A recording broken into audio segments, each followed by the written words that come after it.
This is my first video. This video is about the Samsung top-loading washer. It's got the VRT drive. It's supposed to be really sweet.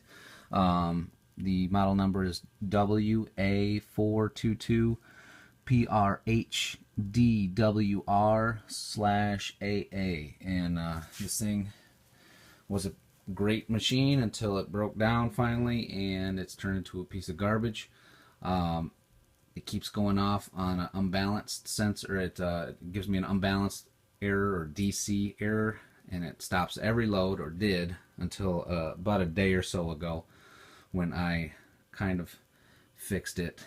Yeah, so this is what I did. In order to do this fix, you're going to have to get a Phillips head screwdriver. You're going to take out, I don't know if you can see it that well, but there was a screw in here. You'll see that little tooth that holds that there. Likewise on the other side. I may not. Where are you at, little finger? There you are. There you go. So this guy here, there's a screw in there. Take that one out, and then there's this little plate right here. There was a screw right here. And so we took that out as well. Okay. Then we came around to the front, and I had to take a putty knife. Please excuse the camera work. I'm working with one hand and holding the camera with the other. So took the putty knife, and when this was all the way down flat, this is the putty knife was the only thing solid to put in there. There are these little brackets here, and they're spring loaded, so you push on the front and it springs, and then you can get it open. This one on mine, the side on the right, if I'm looking at it, was easier to get first. I kind of put it in there, pushed it back, and then once it popped a little bit, I pried it open and held it open and stuck something in there for the time being. There's only two of those. Once you get those open, the lid will come completely up and not completely off. There's still wires and tubes and stuff in the back, so don't lose that stuff. That's important.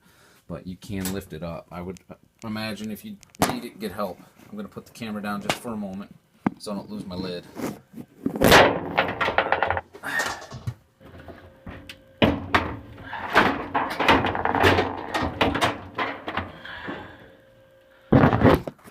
Okay, so my fix for this was to take a old bed pad that we had around the house.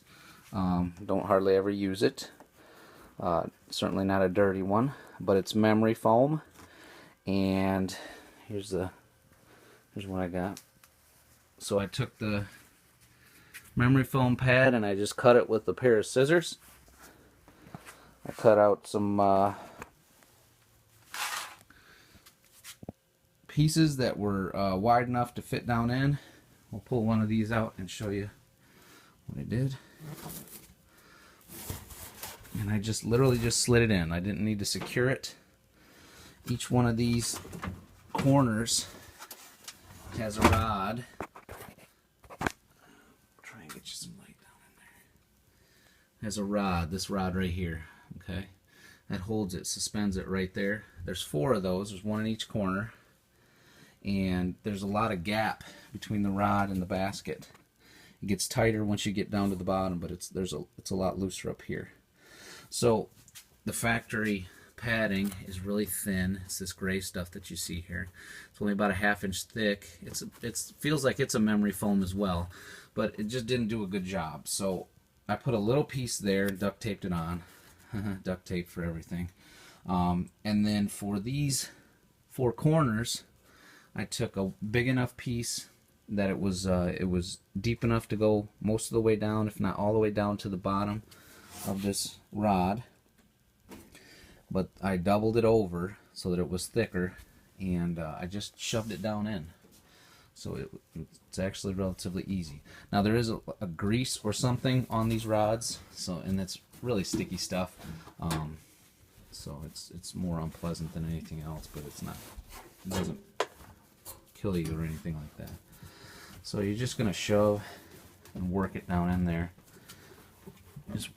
And then once you get it down in there, I took and rolled the top down inside just to give it that little bit of extra at the top. So if you think about it this way, you take your egg crate and you're going to double it over for everything, and then you're going to double it over one more time at the top, so you have 4 layers at the top, just at the very top, and then 2 layers everywhere else. And that has made a ton of difference. We went from stopping every time to not stopping for a few days now of running solid laundry to catch up. So yeah, it seems to have worked. To put everything back together, you just reverse all the steps that I did for taking it apart. Yeah, that's it. So hope everybody enjoys this video. I don't care if you like it or not. I just hope it helps. Thanks. Bye.